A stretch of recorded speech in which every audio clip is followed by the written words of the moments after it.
जनगणना 2027 साठी केंद्रीय गृह मंत्रालयाकडून अधिसूचना प्रकाशित. डिजिटल साधनं वापरून प्रथमच होणार जनगणना. 1 एप्रिल ते 30 सप्टेंबर दरम्यान घरोघरी माहिती संकलन.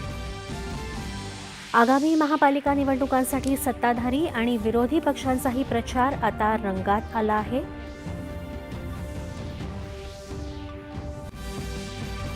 अंबरनाथ नगरपालिके काँग्रेसकडून निवडून आलेल्या 12 नगरसेवकांचा भाजपा प्रवेशाचा निर्णय. येत्या 2 ते 3 दिवसात त्यांना पक्षात प्रवेश दिला जाईल. प्रदेशाध्यक्ष रवींद्र चव्हाण. मुंबई महानगरपालिका निवडणुकीसाठी राष्ट्रवादी काँग्रेसचा जाहीरनामा प्रकाशित, तर पुण्यासाठी भाजपाचं संकल्पपत्र आणि कोल्हापूरसाठी काँग्रेसचा जाहीरनामा प्रसिद्ध. देशाच्या अर्थव्यवस्थेचा विकासदर 7.4% पोहोचण्याचा सांख्यिकी मंत्रालयाचा अंदाज. सुधारणांच्या वेगवान एक्सप्रेसबद्दल पंतप्रधानांकडून समाधान व्यक्त. दक्षिण आफ्रिकेत झालेल्या तिसऱ्या एकदिवसीय क्रिकेट सामन्यात भारताच्या 19 वर्षाखालील संघानं दक्षिण आफ्रिकेचा 233 धावांनी केला पराभव.